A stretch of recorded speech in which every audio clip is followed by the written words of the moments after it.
ಶಾಸಕ ಮುನಿರತ್ನ ವಿಚಾರಕ್ಕೆ ಸಂಬಂಧಪಟ್ಟಂತೆ ಒಂದಷ್ಟು ಅಪ್ಡೇಟ್ಸ್ಗಳು ಬರ್ತಾ ಇದೆ. ಎಸ್ಐಟಿಯಿಂದ ಶಾಸಕ ಮುನಿರತ್ನ ವಿರುದ್ಧದ ತನಿಖೆ ಚುರುಕುಗೊಂಡಿದೆ. ಈಗಾಗಲೇ ಇನ್ಸ್ಪೆಕ್ಟರ್ ಅಯ್ಯಣ್ಣ ರೆಡ್ಡಿಯನ್ನ ಎಸ್ಐಟಿ ಬಂಧಿಸಿದೆ. ಅಯ್ಯಣ್ಣ ರೆಡ್ಡಿ ಮೇಲೆ ಹಲವು ಗಂಭೀರ ಆರೋಪಗಳಿದೆ. ಮುನಿರತ್ನ ಕ್ಷೇತ್ರದಲ್ಲಿ 2 ಠಾಣೆಗಳಲ್ಲಿ ಇನ್ಸ್ಪೆಕ್ಟರ್ ಆಗಿ ಕರ್ತವ್ಯವನ್ನ ನಿರ್ವಹಿಸಿದ್ರು ಅಯ್ಯಣ್ಣ. ರಾಜಗೋಪಾಲ್ ನಗರ ಹಾಗೆ ನಂದಿನಿ ಲೇಔಟ್ ಠಾಣೆಯಲ್ಲಿ ಇನ್ಸ್ಪೆಕ್ಟರ್ ಆಗಿದ್ರು ಇವರು. ಈ ವೇಳೆ ಶಾಸಕ ಮುನಿರತ್ನ ಕೃತ್ಯಗಳಿಗೆ ಸಾಥನ್ನ ನೀಡ್ತಾ ಇದ್ರಿ ಇವರು ಅನ್ನುವಂತ ಆರೋಪ ಅಯ್ಯಣ್ಣ ಮೇಲೆ ಇದೆ. ಸಾಕ್ಷಿಗಳ ಹೇಳಿಕೆ ಹಾಗೆ ಇತರ ಸಾಂದರ್ಭಿಕ ಸಾಕ್ಷಿಗಳು ಕೂಡ ಪತ್ತೆಯಾಗಿದೆ. ಸದ್ಯ ಹೆಬ್ಬಗೋಡಿ ಠಾಣೆ ಇನ್ಸ್ಪೆಕ್ಟರ್ ಆಗಿದ್ದಂತ ಅಯ್ಯಣ್ಣ ರೆಡ್ಡಿ 4 ದಿನಗಳಿಂದ ಎಸ್ಐಟಿ ವಶದಲ್ಲಿದ್ದಾರೆ. ವಿಚಾರಣೆಯನ್ನ ಎದುರಿಸ್ತಾ ಇದ್ದಾರೆ. ಅಯ್ಯಣ್ಣ ವಿರುದ್ಧವಾಗಿ 2 ಮಾದರಿಯ ಗಂಭೀರ ಆರೋಪಗಳು ಕೂಡ ಇದೆ. ನೋಡಿ, ಶಾಸಕ ಮುನಿರತ್ನ ವಿಚಾರದಲ್ಲಿ ಎಸ್ಐಟಿಯಿಂದ ತನಿಖೆ ಕೂಡ ಚುರುಕುಗೊಂಡಿದೆ. ಅಯ್ಯಣ್ಣ ರೆಡ್ಡಿಯನ್ನ 4 ದಿನಗಳಿಂದ ವಿಚಾರಣೆಗೆ ಒಳಪಡಿಸ್ತಾ ಇದ್ದಾರೆ. ಅಟ್ರಾಸಿಟಿ ಪ್ರಕರಣದಂತಹ ಕೇಸನ್ನ ದಾಖಲು ಮಾಡೋದು, ಆರೋಪಗಳಿಗೆ ಏನೇನಿದೆ ಇನ್ಸ್ಪೆಕ್ಟರ್ ಅಯ್ಯಣ್ಣ ರೆಡ್ಡಿ ಮೇಲೆ ಅಂತ ಕೆಲ ಅಧಿಕಾರಿಗಳ ವಿರುದ್ಧವೂ ಕೂಡ ಕೇಸ್ ದಾಖಲು ಮಾಡಲಾಗಿದೆ.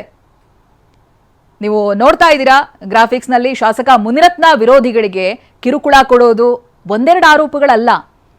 ಮುನಿರತ್ನ ನಡೆಸಿರುವಂತ ಕೃತ್ಯಗಳಿಗೆ ಇವರು ಸಾಥ್ ಕೊಡ್ತಾ ಇದ್ರು ಅಂತ ಮುನಿರತ್ನ ವಿರೋಧಿಗಳು ಊರು ಬಿಡುವಷ್ಟು ಕಿರುಕುಳವನ್ನ ಕೊಡ್ತಾ ಇದ್ರಂತೆ. ಯಾರು? Inspector Ayyanna Reddy. Honey trap ಹಾಗೆ ಏಡ್ಸ್ ಟ್ರಾಪ್ ಒಳಸಂಚಿನಲ್ಲೂ ಕೂಡ ಭಾಗಿಯಾಗಿದ್ದಾರೆ ಎನ್ನುವಂತ ಗಂಭೀರ ಆರೋಪಗಳು ಕೇಳಿ ಬರ್ತಾ ಇದೆ.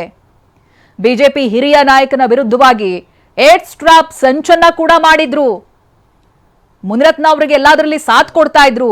ಏಡ್ಸ್ ಸೋಂಕಿತೆ, ಕೇಸ್ ದೂರುದಾರೆ, ಇಬ್ಬರು ಸಾಕ್ಷಿದಾರರು ಹೇಳಿದ್ದಾರೆ ಈ ಬಗ್ಗೆ. ಮುನಿರತ್ನ ಇನ್ಸ್ಪೆಕ್ಟರ್ ಅಯ್ಯಣ್ಣ ರೆಡ್ಡಿ ಮೀಟಿಂಗ್ ಆಗ್ತಾ ಇತ್ತು. ಇವುಗಳ ಬಗ್ಗೆ ಎಲ್ಲ ಚರ್ಚೆಯನ್ನ ಮಾಡ್ತಾ ಇದ್ರು. 6 ಮಂದಿಯು ಸಭೆ ಸೇರಿ ಏಡ್ಸ್ ಟ್ರಾಪ್ಗೆ ಸಂಚನ ರೂಪಿಸ್ತಿದ್ರಂತೆ. ನೋಡಿ, ಅಯ್ಯಣ್ಣ ರೆಡ್ಡಿಯ ಪಾತ್ರ ಏನು, ಯಾಕೆ ಎಸ್ಐಟಿ ಇವರ ವಿಚಾರಣೆ ಮಾಡ್ತಾ ಇದೆ ಅಂತ. ಮೊದಲು ಏಡ್ಸ್ ಸೋಂಕಿತೆಯ ರಕ್ತವನ್ನ ಪಡೆಯೋದು, ನೋಡಿ ಇವರ ಪ್ಲಾನಿಂಗ್ಗಳು ಹೇಗಾಗ್ತಾ ಇತ್ತು, ಹೇಗೆ ಏಡ್ಸ್ ಹಬ್ಸೋದು ಅಂತ. ಓರ್ವ ವ್ಯಕ್ತಿಯ ಮೂಲಕವಾಗಿ ಇಂಜೆಕ್ಟ್ ಮಾಡೋದು, ಮೊದಲು ಏಡ್ಸ್ ಇನ್ಫೆಕ್ಟೆಡ್ ಯಾರಿದ್ದಾರೆ ಅವರಿಂದ ರಕ್ತ ತೆಗೆಯೋದು. ಬಿಜೆಪಿ ನಾಯಕನ ಹುಟ್ಟುಹಬ್ಬದ ದಿನವೇ ಇವೆಲ್ಲವನ್ನ ಕೂಡ ಪ್ಲಾನ್ ಮಾಡಲಾಗಿತ್ತು. ಈ ರೀತಿಯಾಗಿ ಏಡ್ಸ್ ಟ್ರಾಪ್ ಮಾಡಬೇಕು ಅಂತ ಹಾರ ಹಾಕುವ ನೆಪದಲ್ಲಿ ಇಂಜೆಕ್ಟ್ ಅನ್ನ ಮಾಡೋದಕ್ಕೆ ಪ್ಲಾನ್ ಆಗಿತ್ತು. ಹುಟ್ಟುಹಬ್ಬದ ದಿನ ಹಾರ ಹಾಕುವ ನೆಪದಲ್ಲಿ ಹೀಗೆ ಮಾಡಬೇಕು ಅಂತ ಕೊನೆ ಗಳಿಗೆಯಲ್ಲಿ ಹುಟ್ಟುಹಬ್ಬಕ್ಕೆ ಗೈರಾಗಿದ್ದಂತ ಬಿಜೆಪಿ ನಾಯಕ, ಪುಣ್ಯ ಅವ್ರು ಬಂದಿರಲಿಲ್ಲ. ಬಿಜೆಪಿ ನಾಯಕ ಬಾರದ ಕಾರಣ ಏಡ್ಸ್ ಇಂಜೆಕ್ಷನ್ ಪ್ಲಾನ್ ಫ್ಲಾಪ್ ಆಗಿತ್ತು. ಈ ಬಗ್ಗೆ ಡೀಟೇಲ್ಸ್ ಅನ್ನ ಪಡೆದುಕೊಳ್ತಾ ಹೋಗ್ತೀನಿ. ಶಿವಪ್ರಸಾದ್ ಲೈವ್ ನಲ್ಲೇ ಇದ್ದಾರೆ. ಶಿವಪ್ರಸಾದ್, ಅವರ ಲಿಸ್ಟ್ ಅನ್ನ ನೋಡಿದಾಗ ಯಾವ್ಯಾವ ಆರೋಪಗಳು ಅವ್ರ ಮೇಲೆ ಇದೆ ಅನ್ನೋದನ್ನ ಆ ಲಿಸ್ಟ್ ಅನ್ನ ನೋಡಿದಾಗ್ಲೇ ಭಯ ಬೀಳಬೇಕು, ಆ ರೀತಿಯಾಗಿ ಇದೆ. ಏನೇನ್ ಪಾತ್ರಗಳಿದೆ, ಜೊತೆಗೆ ಎಸ್ಐಟಿ ವಿಚಾರಣೆಯ ಸಂದರ್ಭದಲ್ಲಿ ತಾನು ಮಾಡಿರೋದಾಗಿ ಒಪ್ಕೊಂಡಿರೋದಿದೆಯಾ ಅಥವಾ ಇವರೇನಾದ್ರೂ ಹೊಸದಾಗಿ ಮಾಹಿತಿಯನ್ನ ಕೊಟ್ಟಿದ್ದಾರಾ? ಏನ್ ಡೀಟೇಲ್ಸ್ ಸಿಗ್ತಾ ಇದೆ ಶಿವಪ್ರಸಾದ್?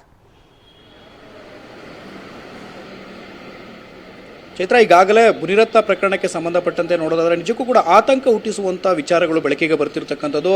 ಈಗಾಗಲೇ ಮುನಿರತ್ನರವರಿಂದ ಕಿರುಕುಳಕ್ಕೊಳಗಾಗಿರ್ತಕ್ಕಂಥ, ದೌರ್ಜನ್ಯಕ್ಕೊಳಗಾಗಿರ್ತಕ್ಕಂಥ ಏಡ್ಸ್ ಸೋಂಕಿತ ಸಂತ್ರಸ್ತೆಯರೇನಿದ್ದಾರೆ ಅವರೆಲ್ಲರ ಹೇಳಿಕೆಗಳನ್ನು ಕೂಡ ದಾಖಲು ಮಾಡಿಕೊಂಡಿದ್ದಾರೆ ಪೊಲೀಸರು. ದಾಖಲು ಮಾಡಿಕೊಂಡಿರ್ತಕ್ಕಂಥ ಹೇಳಿಕೆಗಳಲ್ಲಿ ಆತಂಕ ಹುಟ್ಟಿಸುವಂಥ ವಿಚಾರಗಳನ್ನು ಕೂಡ ರಿವೀಲ್ ಮಾಡಿರ್ತಕ್ಕಂಥದ್ದು. ಪ್ರಮುಖವಾಗಿ ಕಾನೂನು ಸುವ್ಯವಸ್ಥೆಯನ್ನು ಕಾಪಾಡಬೇಕಾಗಿರ್ತಕ್ಕಂಥ ಒಬ್ಬ ಇನ್ಸ್ಪೆಕ್ಟರ್ ಈ ಒಂದು ಕೃತ್ಯದಲ್ಲಿ ಶಾಸಕರ ಜೊತೆಗೆ ಸೇರಿಕೊಂಡು ಈ ರೀತಿಯೆಲ್ಲ ಕುತಂತ್ರಗಳನ್ನು ಮಾಡ್ತಾರೆ, ಷಡ್ಯಂತ್ರಗಳನ್ನು ರೂಪಿಸ್ತಾರೆ ಅಂತ ಹೇಳಿದ್ರೆ ಇದೊಂದು ಆತಂಕಕಾರಿ ಬೆಳವಣಿಗೆ ಆಗಿರ್ತಕ್ಕಂಥದ್ದು. ಈ ಹಿನ್ನೆಲೆಯಲ್ಲಿ ಗಂಭೀರವಾಗಿರ್ತಕ್ಕಂಥ ಆರೋಪಗಳು ಕೇಳಿ ಬಂದಿರತಕ್ಕಂಥ ಹಿನ್ನೆಲೆಯಲ್ಲಿ ಅಯ್ಯಣ್ಣ ರೆಡ್ಡಿಯನ್ನು ಈಗಾಗಲೇ CIDಯ SIT ಟೀಮ್ ಅರೆಸ್ಟ್ ಮಾಡಿರ್ತಕ್ಕಂಥದ್ದು. ನಿನ್ನೆ ಅವರನ್ನು ನ್ಯಾಯಾಂಗ ಬಂಧನಕ್ಕೆ ಒಳಪಡಿಸಿರ್ತಕ್ಕಂಥದ್ದು. ನಿನ್ನೆ ಮ್ಯಾಜಿಸ್ಟ್ರೇಟ್ ಮುಂದೆ ಅವ್ರನ್ನ ಪ್ರೊಡ್ಯೂಸ್ ಮಾಡಿದಂಥ ಬಳಿಕ ಸದ್ಯದ ಮಟ್ಟಿಗೆ 14 ದಿನಗಳ ಕಾಲ ನ್ಯಾಯಾಂಗ ಬಂಧನವನ್ನು ವಿಧಿಸಿ ಈಗಾಗಲೇ ಪರಪ್ಪನ ಅಗ್ರಹಾರಕ್ಕೆ ಅವ್ರನ್ನ ಶಿಫ್ಟ್ ಮಾಡಲಾಗಿರ್ತಕ್ಕಂಥದ್ದು. ಈ ಹಿಂದೆ ಅವರ ವಿರುದ್ಧ ಕೇಳಿ ಬಂದಿರತಕ್ಕಂಥ ಗಂಭೀರ ಆರೋಪಗಳಿಗೆ ಸಂಬಂಧಪಟ್ಟಂತೆ ಒಂದಷ್ಟು ಸಾಕ್ಷ್ಯಾಧಾರಗಳನ್ನು ಕಲೆ ಹಾಕುವಂಥ ಕೆಲಸವನ್ನು ಈಗಾಗಲೇ CID ಪೊಲೀಸರು ಮುಂದುವರಿಸಿರ್ತಕ್ಕಂಥದ್ದು. ಪ್ರಮುಖವಾಗಿ ಈ ವಿಚಾರದಲ್ಲಿ ರಿವೀಲ್ ಆಗಿರ್ತಕ್ಕಂಥ ಅಂಶಗಳೇನಂತಂದರೆ, BJPಯ ಹಿರಿಯ ಮುಖಂಡನ ಬರ್ತ್ಡೇ ದಿನ ಇಂಜೆಕ್ಟ್ ಮಾಡಬೇಕು ಅವ್ರಿಗೆ ಅಂತೇಳಿ ಇಂಜೆಕ್ಷನನ್ನು ಎಲ್ಲಗೂಡು ಸಿದ್ಧತೆಗಳನ್ನು ಮಾಡಿಕೊಂಡಿದ್ರು. ಕೂದಲೇ ಅಂತರದಲ್ಲಿ ಆ ಹಿರಿಯ ನಾಯಕ, BJPಯ ಹಿರಿಯ ನಾಯಕ ಬಚಾವಾಗಿದ್ದಾರೆ ಅಂತ ಹೇಳಲಾಗ್ತಿರ್ತಕ್ಕಂಥದ್ದು. ಅಷ್ಟೇ ಅಲ್ಲದೆ ಈ ರೀತಿ ಈಗಾಗಲೇ ಶಾಸಕ ಮುನಿರತ್ನ ವಿರುದ್ಧ ಕೇಳಿ ಬಂದಿರತಕ್ಕಂಥ ಅಟ್ರಾಸಿಟಿ ಪ್ರಕರಣಗಳಿಗೆ ಸಂಬಂಧಪಟ್ಟಂತೆ, ಕೋರ್ಟ್ ವಿಚಾರಗಳಿಗೆ ಸಂಬಂಧಪಟ್ಟಂತೆ, ಕಾನೂನಿನ ವಿಚಾರಗಳಿಗೆ ಸಂಬಂಧಪಟ್ಟಂತೆ ಎಲ್ಲವೂ ಕೂಡ ಮಾಹಿತಿಗಳನ್ನು ನೀಡುತ್ತಿದ್ದು, ಅವರಿಗೆ ಸಲಹೆಗಳನ್ನು ನೀಡುತ್ತಿದ್ದು ಅಯ್ಯಣ್ಣ ರೆಡ್ಡಿ ಅಂತ ಹೇಳಲಾಗ್ತಿದೆ. ಯಾಕಂದರೆ ಆರ್ ನಗರ ವಿಧಾನಸಭಾ ಕ್ಷೇತ್ರ ವ್ಯಾಪ್ತಿಗೆ ಬರ್ತಕ್ಕಂಥ ಪಿಂಡ್ಯ ಪೊಲೀಸ್ ಠಾಣೆ ಆಗಿರ್ಬೋದು, ನಂದಿನಿ ಲೇಔಟ್ ಆಗಿರ್ಬೋದು, ರಾಜಗೋಪಾಲ್ ನಗರ ಪೊಲೀಸ್ ಠಾಣೆ ಆಗಿರ್ಬೋದು, ಆ ಬಳಿಕ ಕಳೆದ 1.5 ವರ್ಷದಿಂದ ಅಷ್ಟೇ ಹೆಬ್ಬಗೋಡಿಯಲ್ಲಿ ಕೆಲಸವನ್ನ ಮಾಡ್ತಿರ್ತಕ್ಕಂಥದ್ದು. ಈ ಎಲ್ಲ ಪೊಲೀಸ್ ಠಾಣೆಗಳಲ್ಲಿ ಕೆಲಸ ಮಾಡುವ ನಿಟ್ಟಿನಲ್ಲೂ ಕೂಡ ಶಾಸಕ ಮುನಿರತ್ನನ ಅಣತಿಯಂತೆ ಮುನಿರತ್ನರವರ ರಾಜಕೀಯ ವಿರೋಧಿಗಳನ್ನ ಹಡಿಯಲು ಕೈ ಜೋಡಿಸಿದ್ರು ಎನ್ ರೆಡ್ಡಿ ಅಂತೇಳಿ ಗಂಭೀರವಾಗಿರ್ತಕ್ಕಂಥ ಆರೋಪಗಳು ಕೇಳಿ ಬರ್ತಿರ್ತಕ್ಕಂಥದ್ದು. Chaitra, okay, thank you Shivaprasad ಮಾಹಿತಿಗಾಗಿ.